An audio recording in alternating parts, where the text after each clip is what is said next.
de alternativas, que é aí que a gente fala da conduta, né? Anti-inflamatória, antioxidante. E eu cito aí os fitoquímicos, que são as plantas, que está crescendo muito o estudo nessa parte do poder das plantas. Para vocês terem uma ideia, tem uma mulher, uma pesquisadora espanhola, que eu esqueci o nome dela agora, mas ela ganhou um prêmio, um prêmio top, não chega a ser um prêmio Nobel, mas é muito parecido com o prêmio Nobel. Que ela descobriu, na verdade, ela provou que a uva, que tem a substância que está no vinho também, que é o resveratrol, que é um fitoquímico, que também é um antioxidante. Essa substânciazinha, que é conhecida também como um anticorpo da planta, né? Eu achei tão legal, ela conta, por exemplo, que é como se a uva passasse por... A planta, a uva, ela passasse por um estresse. E o estresse para sobreviver. É até poético isso, né? Eu acho bonitinho. A planta passa por esse estresse para sobreviver. Ela produz essa substância, que é tipo assim, o anticorpo que vai ajudar ela a se manter viva. E essa substância, no nosso corpo, ela também age da mesma maneira protetiva. Então, ela conseguiu descobrir que o resveratrol age de forma antioxidante dentro das células do sistema nervoso central e consegue prevenir células de desenvolver Alzheimer. Claro, esse estudo foi um estudo que foi feito ainda a nível experimental. Elas pegaram células de ratos que elas induziram a ter o Alzheimer e usou o resveratrol. Mas a gente sabe que o mecanismo de animal para humano, essa evolução é rápida porque o sistema é muito parecido, né? Então, é como se a gente... É por isso que ela ganhou o prêmio, né, dessa questão da planta, de descobrir isso do resveratrol. Então, esse processo que é anti-inflamatório, que é muito importante, que a planta consegue trazer para o nosso corpo. E isso é incrível, né? A gente conseguir aproveitar os poderes das plantas para poder usar no nosso corpo para prevenir doenças. Isso é maravilhoso. Pode passar, Sandra. Tá tudo bem até aqui, gente?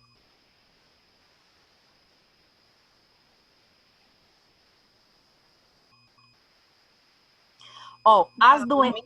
Eu cheguei meio atrasada, mas estou acompanhando. Ah, que bom. Ó, a DCNTS, o que significa isso? Doenças crônicas não transmissíveis. Quem são elas? Obesidade, hipertensão, diabetes, doenças cardiovasculares, é tudo aquilo que a gente não quer ter, né? Ou é tudo aquilo que a gente trata para a gente evitar. Porque, assim, a gente sabe que antes todo mundo era refém da genética, né?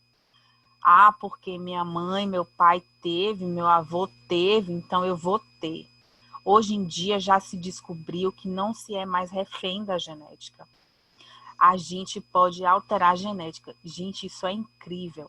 Através de quê? Eles já descobriram. Tanto é que já tem uma área que chama nutrigenética, nutrigenômica, que eles descobriram que tem nutrientes, incluindo, né, fitoquímicos, que eles conseguem alterar a supressão, né, do DNA. Então, eles conseguem pegar o DNA que levaria a pessoa a desenvolver diabetes, que levaria a pessoa a desenvolver o câncer, que levaria a pessoa a desenvolver qualquer outra doença, e calar, deixar ele quietinho lá, para ele não se desenvolver. Então, e assim, da mesma forma, tem nutrientes que são capazes de pegar esses mesmos genes e manifestar, e fazer com que a pessoa tenha essas doenças. Tem até exames que já são feitos em crianças, né? Agora tá muito chique, a criança nasce, já faz um mapeamento genético da criança e já consegue ver quais são as doenças que aquela criança pode ter e já trabalha em cima disso, né? Então, para vocês verem como tá tudo evoluindo de uma forma que vai chegar um momento que a gente vai começar a viver igual o pessoal da Bíblia, né? É 800 anos, né? 500 anos, né? Então, eu não duvido mais de nada nessa vida. O que eu trouxe aqui dessa questão da abordagem das doenças crônicas? Que está relacionado com o comportamento alimentar. As doenças crônicas, todas elas, já se descobriram que, inclusive, a depressão tem componente inflamatório. Isso foi uma descoberta que, tipo assim, meio que revoluciona tudo, porque se a gente sabe que essas doenças, a maioria delas tem um componente inflamatório, a gente também pode agir nessa questão da inflamação, controlando, tendo hábitos que vão reduzir ou controlar essa inflamação, que tendo uma nutrição adequada, atividade física, movimentando o corpo. E quando eu falo atividade física, não precisa ser atleta, né? É só movimentar a sua Ferrari, manter ela ativa. Corpo e mente. A gente consegue equilibrar muito essa questão inflamatória, né? Por que eu não posso afirmar para vocês que a gente consegue eliminar? Porque cada pessoa é um mundo. Cada pessoa tem condições físicas, ambientais, então cada pessoa deve ser avaliada diferentemente. Quando a gente trabalha com envelhecimento, a gente pensa sempre em redução de danos. E eu acho que isso se aplica muito a esse momento que a gente está vivendo agora de pandemia. Por quê? Eu sou nutricionista e sábado eu comi uma panela assim, ó, de pipoca doce, caramelizada. Eu que fiz. Eu estava com vontade de comer. Eu estava em sofrimento. Se tiver alguma psicóloga aqui vai me entender. E eu falei assim, não, eu já tô aqui tentando me equilibrar do jeito que eu consigo. Essa pipoquinha aqui não vai me matar, não. Vou comer sim. E depois, redução de danos. Saiu hoje, o que eu posso fazer amanhã para retomar? Se eu tenho compulsão alimentar, que é uma coisa que tem acontecido muito nesse momento de pandemia. Se eu tiver com vontade de comer uma panela de brigadeiro, tudo bem. Mas se eu não vou comer todo dia. A gente precisa também controlar nosso cérebro, né? Essa questão é o que a gente fala da fome, né? Nosso corpo tem várias fomes, corpo e alma, né? E o problema é que a gente quer saciar todas as fomes com comida e não pode. Aí a gente precisa estar dizendo pra gente mesmo, não, isso não é fome de comida não, gente. Peraí, eu não vou comer hoje não, já comi, então vou pensar o que eu estou precisando, porque às vezes é outro tipo de fome. Então a gente trabalha muito com redução de danos. Aí é aquela coisa de, por exemplo, aqui na Bahia tem o famoso acarajé, né? Aí a pessoa tá de dieta, ela quer fala, gente, eu não entendo, a pessoa que aí inventaram que comer acarajé só serve comer acarajé com Coca-Cola. Aí a pessoa vai e pede uma Coca-Cola light, né? Redução de danos, né? Não sei. Então, assim, tem esse tipo de coisa que a gente pode fazer. Mas, enfim, né? Uma coisa que é importante para a gente falar a gente trabalha muito assim. As pessoas acham que idoso não entende o que a gente fala. Fala, minha mãe é teimosa, meu avô é teimoso, minha avó é teimosa. Entende. É porque a realidade deles é diferente. E para a gente conseguir fazer a conexão para que eles entendam a importância da mudança de comportamento, a gente tem que ter o que a gente chama de abordagem empática. É aquela coisa de falar assim, ó, eu entendo, é difícil para você, como eu já tive pacientes que precisava reduzir farinha. Aqui no Nordeste tem um hábito muito grande de comer farinha de mandioca, né, no feijão. E reduzir pão, e aí vinha aquele desespero, né? Nossa, me mate, mas não tire minha farinha. Me mate, eles são bem dramáticos, alguns assim, sabe? Me mate, mas não tire meu pão. Aí a gente sempre tem que negociar, né? Não, vamos negociar aqui. E aí conversar, explicar toda a situação, porque eles entendem tudo, é porque às vezes a gente tem uma cultura de infantilizar o idoso. Essa cultura de infantilizar o idoso, né, de tudo no diminutivo, é bonitinho, fofinho, tá com fominha, quer tomar banho, essa coisa assim, que às vezes é uma questão de carinho, mas que pode ser uma infantilização do idoso, que isso não é legal, leva a pessoa a querer agir com o idoso como ela agiria com uma criança, mas não é, porque eles têm entendimento. Eu estou falando de um idoso que tem a cognição preservada.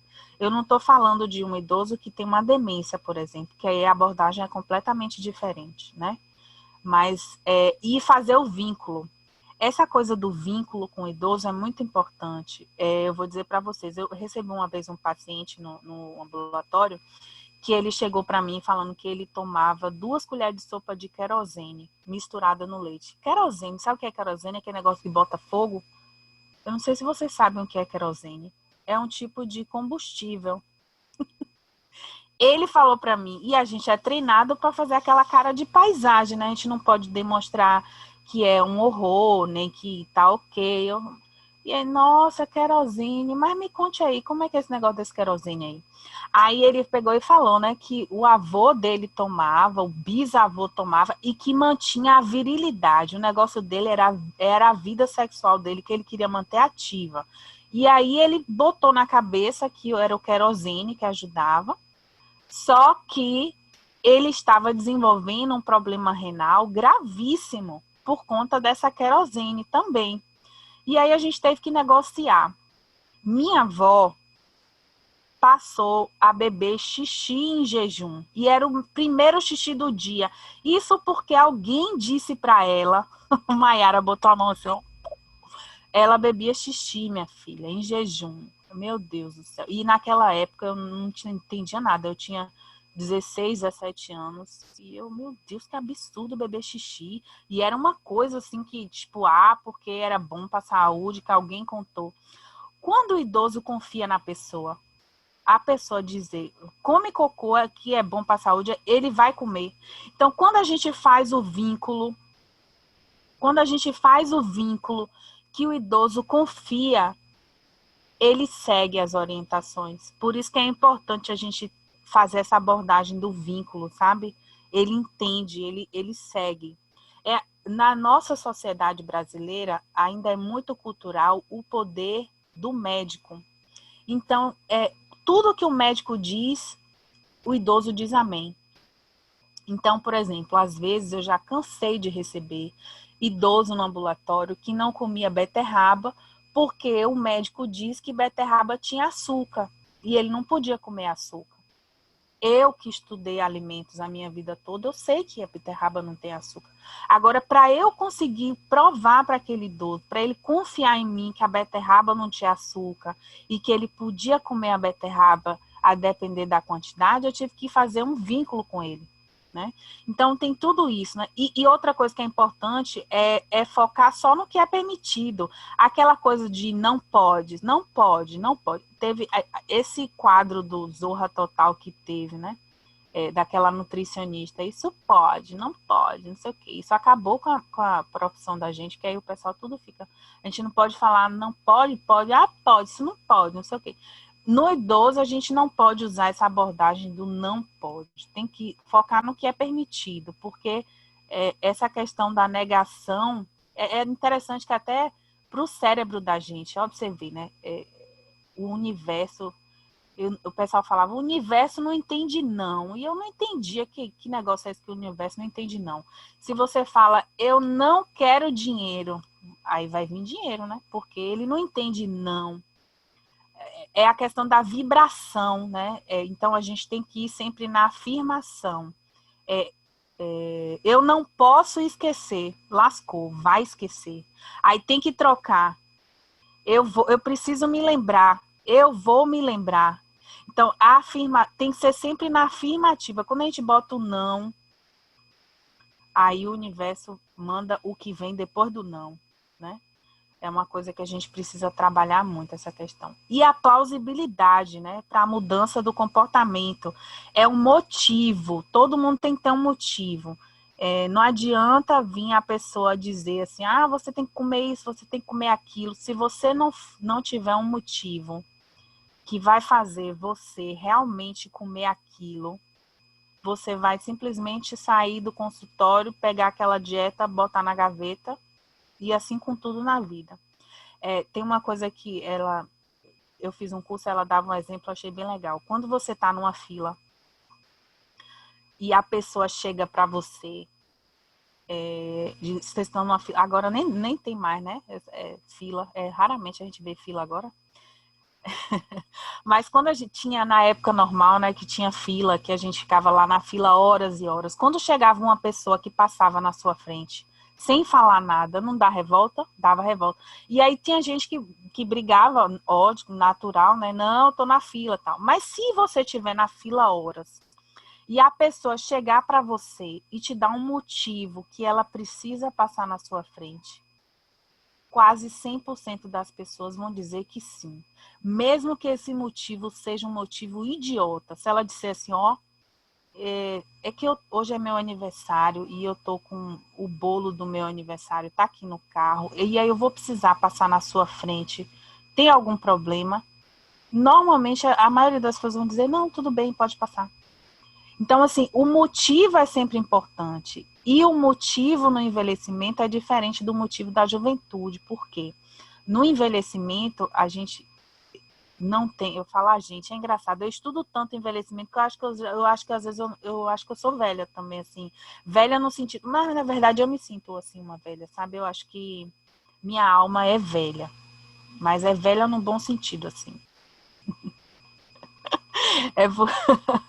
Aí, Aí eu fui fazer a brincadeira aqui, até esqueci o que eu tava falando aqui, mas tudo bem.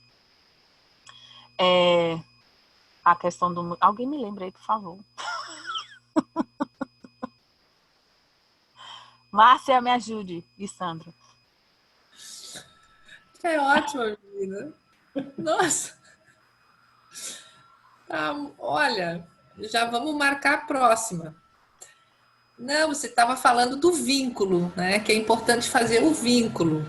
E às vezes uma coisa que você pode estar até num período aí de esperando muito uma coisa, se você não faz esse vínculo que justifique, você não vai ceder. E é exercitar menos o não, e sim o sim. Usar coisas mais afirmativas, né? Isso, as afirmações, isso.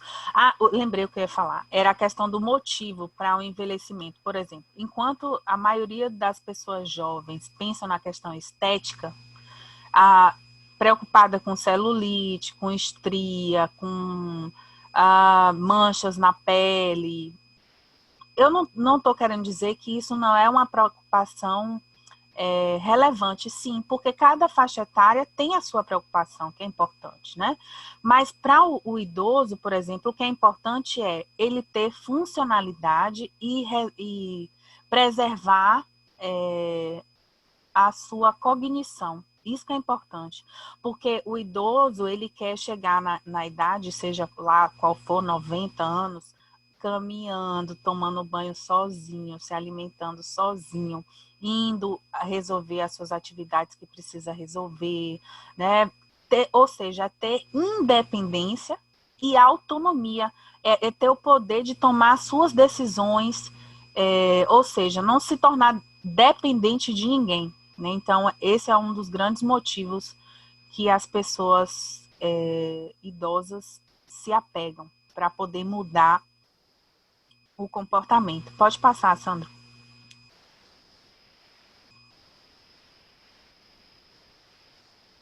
Aqui eu trouxe algumas questões psicológicas que interferem no comportamento alimentar. E eu trouxe um exemplo.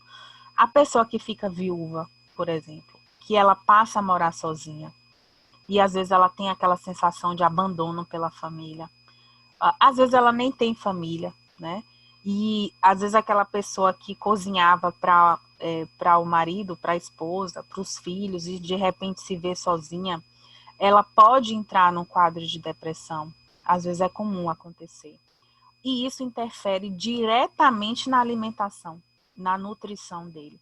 E é muito comum, eu já recebi muitos pacientes que falavam assim, eu não sinto mais vontade de comer porque eu não tenho mais para quem eu cozinhar. Eu não sinto vontade de cozinhar para mim sozinho.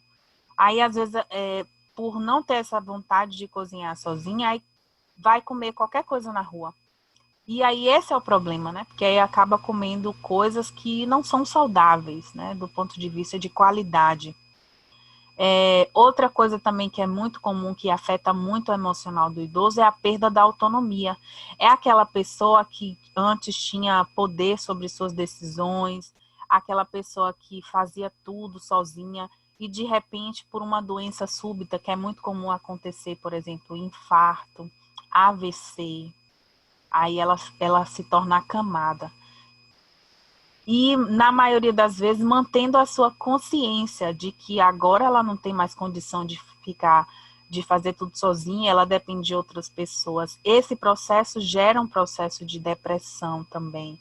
E isso, principalmente a questão que eu trouxe, né, das perdas de papéis sociais, que é aquela pessoa que antes era o provedor, a provedora da casa, e agora ela passou a passou a depender das pessoas.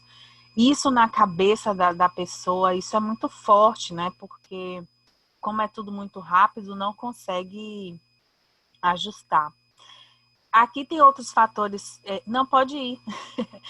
Os fatores fisiológicos, que é bem interessante, por exemplo, que acontece no idoso, é a alteração do paladar, que eu falei, a diminuição da sensibilidade de doces e salgados, isso é muito comum acontecer.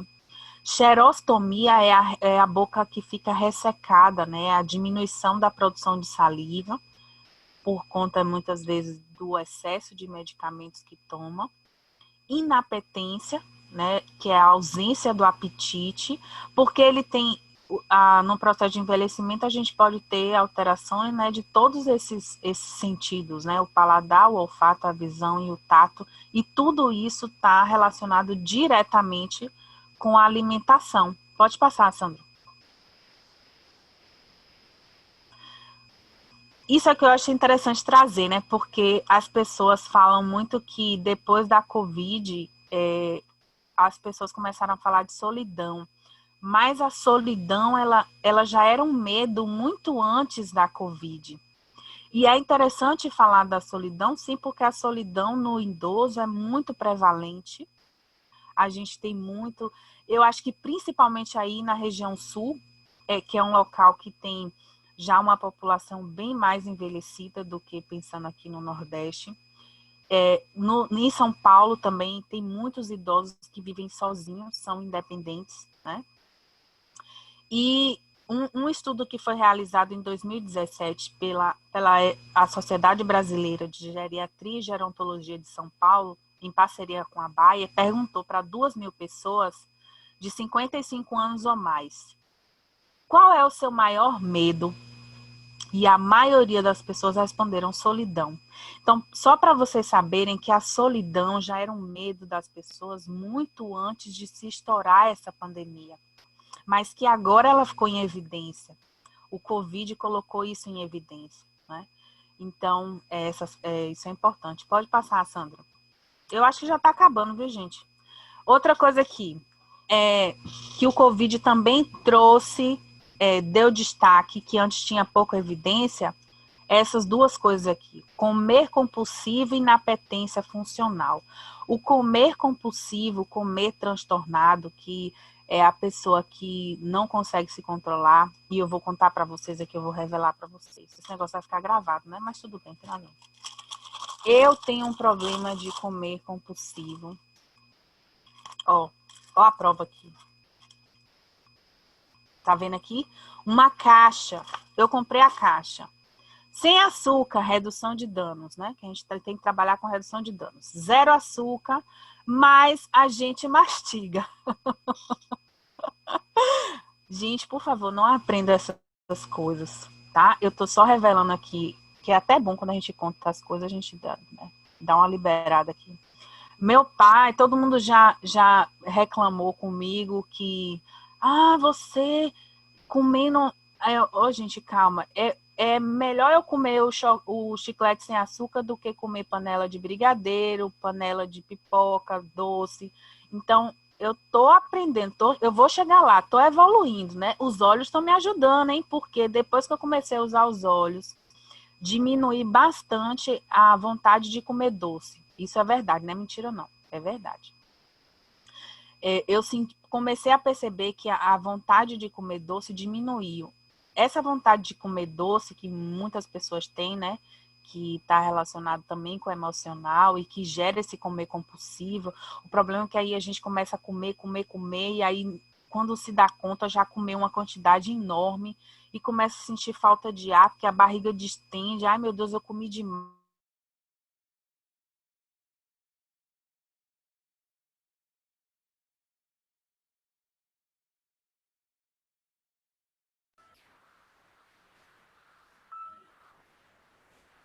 Tati? Tati, travou. A gente não tá lhe ouvindo.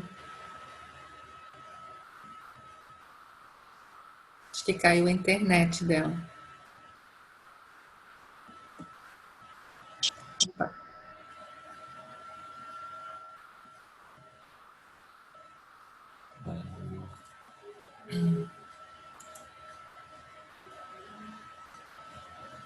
Acho que caiu a internet da Tati. Vamos passar aqui, amor? Voltou? Voltou. Joia. Opa. Então, essa questão da inapetência funcional, né? Que é exatamente o oposto do comer compulsivo. Uma coisa que eu acho chique demais é quando a pessoa tá... E meu pai, de vez em quando acontece isso, né? Ele se chateia e fala assim, perdi a fome. E aí não come.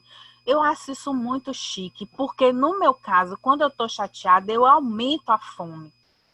Entendeu? Então, tem gente que tem essa questão da inapetência emocional, né? Que eu acho muito chique. Mas, brincadeiras à parte, a inapetência funcional, quando ela acontece muito frequentemente, pode levar a pessoa à desnutrição, né? Principalmente no idoso, por conta da carência de micronutrientes e de proteína, principalmente, que a pessoa começa a ter. Pode passar. Isso aqui que eu fiz, assim, em relação à mudança do comportamento. Eu já tinha falado da plausibilidade, eu já tinha falado para vocês dessa questão de que não pode, com idoso não funciona, né? Mas uma coisa que é interessante a gente falar é sobre autocuidado. Por quê? A pessoa dizer que deseja morrer, mesmo com ela já idosa, isso não é normal, gente. Se vocês ouvirem de qualquer idoso, seja ele com qual idade for, dizendo que quer morrer, isso não é normal. Isso, com certeza, tem uma questão emocional envolvida.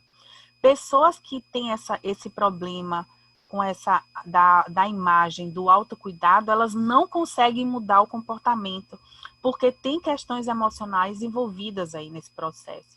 Nossa cultura brasileira, né? A gente não tem muito essa questão do autocuidado. Nós, mulheres, principalmente, fomos criadas para cuidar do outro, cuidar do marido, cuidar dos filhos, e a gente pouco se cuida. Apesar de que as mulheres, comparada aos homens, elas ainda se cuidam mais. Por quê? Como a gente criou aquele hábito, né, da prevenção do câncer de útero, câncer de mama, as mulheres costumam ir mais ao ginecologista, e isso acaba sendo uma porta também para descobrir outros problemas. E aí, por isso, a mulher acaba sendo cuidada, se cuida mais. Mas eu falo em relação ao auto-amor, por exemplo, hoje eu vou fazer uma... Ai, obrigada, Magda, fofa. Hoje eu vou fazer uma comidinha para mim, uma comidinha saudável, porque eu mereço. Foi uma coisa que eu aprendi na terapia, viu, minha gente? Porque eu também faço terapia, porque se não fosse a terapia, eu acho que eu nem estaria aqui. Mas uma coisa que eu aprendi na terapia é que, às vezes, eu falava assim eu vou fazer qualquer coisa aqui. Ela, não, nada disso. Não existe esse negócio de fazer qualquer coisa aqui para almoçar. Vou fazer qualquer coisa aqui para mim, não. A gente tem mania, sabe de quê? Tudo que é bom a gente bota para as visitas. Eu não sei aí no sul, mas aqui no Nordeste, minha avó tinha. Era os pratos da visita, era os panos das visitas, era os talheres das visitas, era tudo de bom era das visitas. E a gente ficava com as coisas que não era bom, né? Então a gente tem que parar com isso. Isso é a cultura de não ter o autocuidado, né? É a gente guardar tudo que é bom para as visitas, tudo que é bom a gente dá para o outro. E o que é mais ou menos a gente deixa para a gente. Não, Nina, não. A gente tem que mudar isso. O que é bom a gente tem que usufruir também em vida, né? Então, essa é uma coisa que a gente precisa cultivar. E essa questão dos óleos essenciais trouxe para mim um autocuidado. Porque o momento que eu estou ali botando o óleo para botar no difusor para eu dormir, eu estou cuidando do meu momento de sono. Quando eu estou ali botando as gotinhas para eu tomar na água aquele óleo, eu também estou cuidando do meu organismo. Então, tudo que você começa a fazer, e é engraçado que uma coisa vai levando a outra, né? Aí, a cuidar da pele também com os óleos eu sou super vaidosa, eu já pedi a Márcia, qual é mesmo a receita aí para poder, né, tirar umas manchas aqui? Então, já comecei a fazer, estou usando. Então, é tudo essa questão da cultura do autocuidado. E uma coisa extremamente importante que a gente também não tem o hábito de fazer é reforçar as vitórias, mesmo que sejam pequenas. A gente não tem hábito de comemorar as nossas vitórias, pequenas vitórias. Por exemplo, outro dia eu estava super feliz, e eu não senti vontade de comer doce, eu senti vontade de fazer exercício. Gente, eu fiquei tão feliz. Aí eu abri o bocão e falei, eu vou falar para todo mundo, olhe, hoje eu estou feliz e eu não senti vontade de comer, eu senti vontade de fazer exercício. E isso para mim é maravilhoso, porque toda vez que eu ficava feliz eu comia, se eu ficava triste eu comia, se eu estava alegre eu comia, tudo era comida. Então, já estamos mudando esse ciclo, isso tudo já é processo de mudança. E quando a gente comemora as nossas vitórias, a gente reforça o que é de bom na gente, e isso dá força para a gente continuar, né? E uma das coisas que é importante é em relação às metas. A gente precisa, e no envelhecimento isso é importante, são metas possíveis, metas atingíveis, metas curtas. Não adianta vir com esse negócio assim, de emagrecer 50 quilos, calma. Tudo bem, você precisa emagrecer 50 quilos, quanto é viável se atingir em uma semana, em um mês, metas curtas? E aí a gente vai atingindo metas e metas. Aí vem aquele meme, né? Quando a gente atingir a meta, a gente dobra a meta, né? Vocês já devem ter ouvido isso, né? E aí tem essa questão da autonomia e da autoeficácia, que é justamente que é outra coisa que a gente precisa trabalhar. É a questão de eu sou capaz de fazer isso e eu consigo fazer isso. E aí, quando a gente consegue fazer isso, a gente vai fazendo pequenas coisas e daqui a pouco a gente vê, a gente está fazendo coisas grandiosas e nem se deu conta.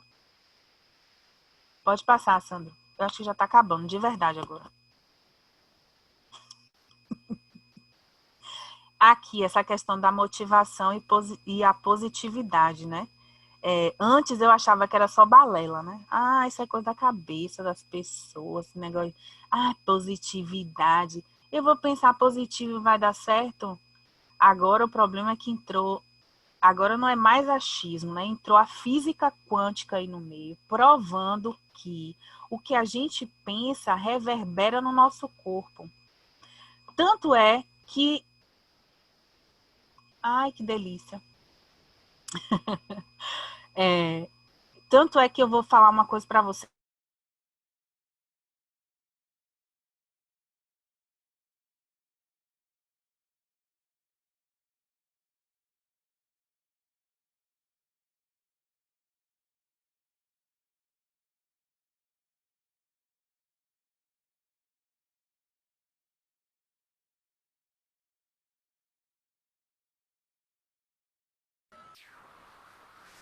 Acho. Tati. Travou de novo. Pessoal, travou novamente. Vamos esperar um pouquinho, ela já volta já.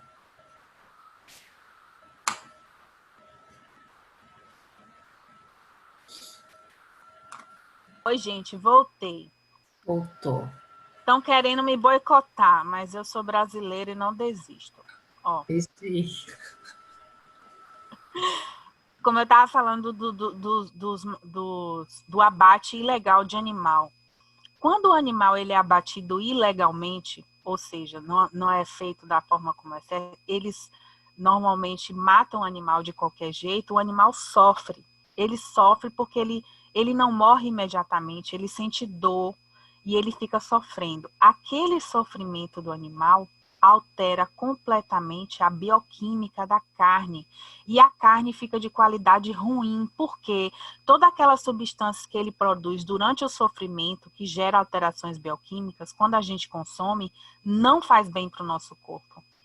Então, isso é uma prova também de que o sentimento interfere no corpo, na forma como a gente vive, na forma como a gente, enfim, como tudo acontece. Pode passar, Sandro. A essa questão da motivação e da positividade, a psicologia já tem estudos mostrando que as pessoas que são positivas, as pessoas que têm uma visão boa da vida, de que hoje é um dia ruim, mas amanhã um dia vai ser melhor. Hoje eu não estou bem, mas amanhã eu vou estar melhor.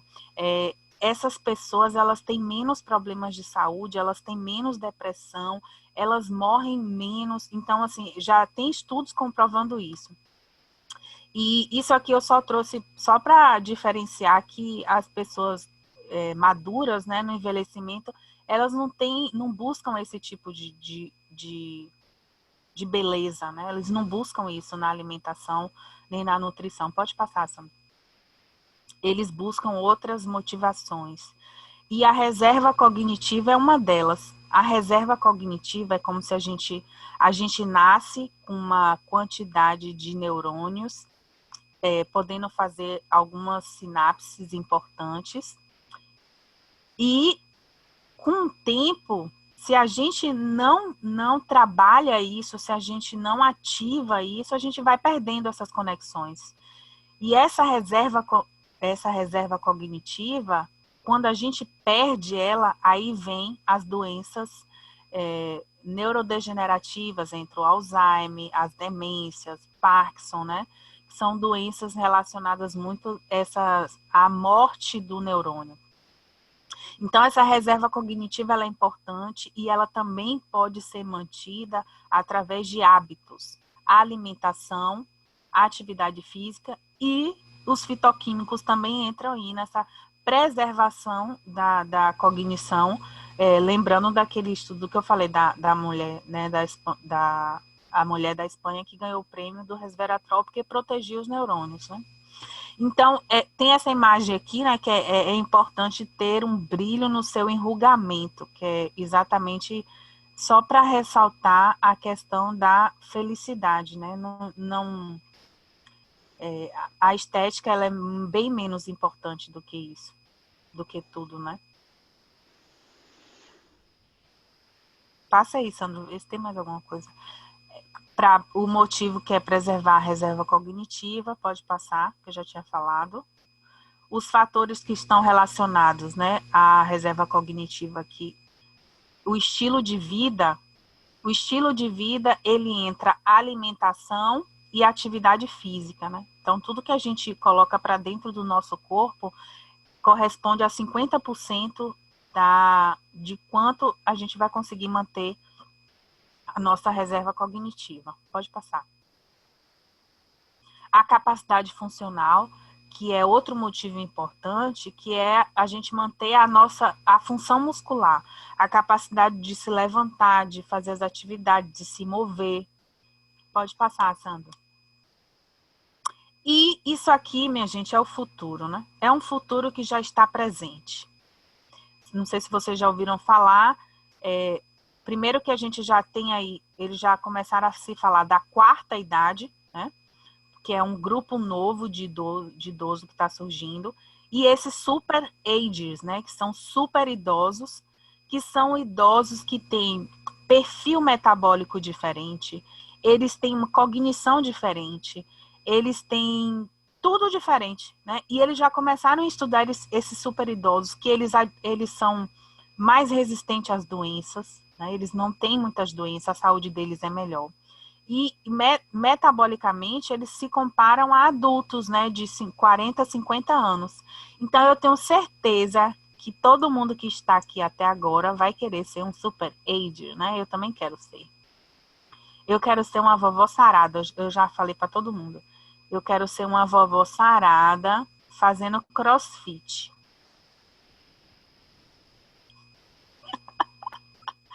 Pode passar. E aqui é só uma foto, assim, para ilustrar que sempre a gente vai ter esses dois grupos de idosos, né?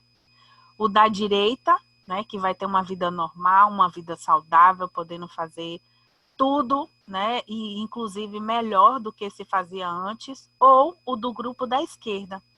Isso vai depender das nossas escolhas também, mas vai depender das condições de vida que a gente leva, né, e dos fatores genéticos, de uma série de condições que, na maioria das vezes, são modificáveis. E não tem, tipo assim, se resolver mudar agora, já vai ter efeito. Eu acho que acabou agora, de verdade. Agora acabou. Aqui é só que eu botei aqui do envelhecimento, né? Que o que a gente sabe é só a ponta do iceberg, né? E o que a gente ainda precisa saber é muita coisa. E por aí a gente tem os estudos, né? Que cada dia que passa aí surgem novos trabalhos, novas coisas. E a gente segue estudando, né? Tatiane, como desistir de você, minha filha? Nunca! Deus é muito bom. Não é, Sandro? Sem Nossa, dúvida Deus é alguma. muito bom. A nossa equipe aí com você tá de parabéns. Você é iluminada. Eu disse no início que a tua missão é muito grande. Eu vi isso nas tuas postagens no Instagram, né? O teu conteúdo é um conteúdo rico, uma pessoa que busca.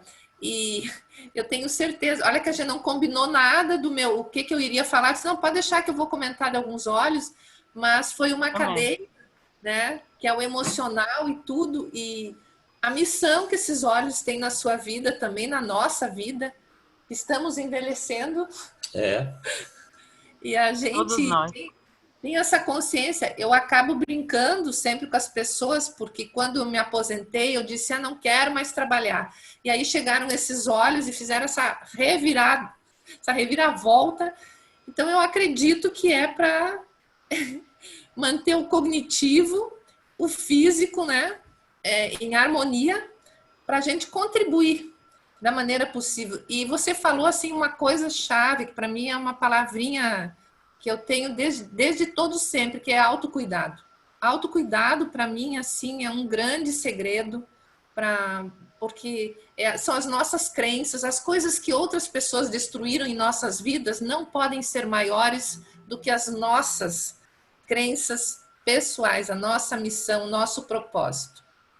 Então, assim, em nome de todos que te escutaram, o teu conteúdo é riquíssimo. Que não seja o último, fantástico, assim. Gente, muito, muito agradecida. Um abraço na sua família. Que Deus permita a gente se abraçar fisicamente em um curto espaço de tempo, ou em Florianópolis, ou em São Paulo, ou na Bahia. Que Deus esteja com todos nós, tá? E com quem também não estiver nesse momento na sala, vamos mandar boas energias e gratidão imensa por ter preparado tudo isso para nós. Eu agradeço. Foi muito bom. É sempre bom, eu adoro falar desse assunto. E eu espero ter plantado em vocês, né, alguma sementinha assim que desperte alguma coisa, que tenha mudado algum pensamento, alguma coisa. Se eu conseguir isso, eu já estou feliz. E vamos ver outras super top. É só me chamar. Obrigada, querida. Boa noite a todos. Boa noite, pessoal.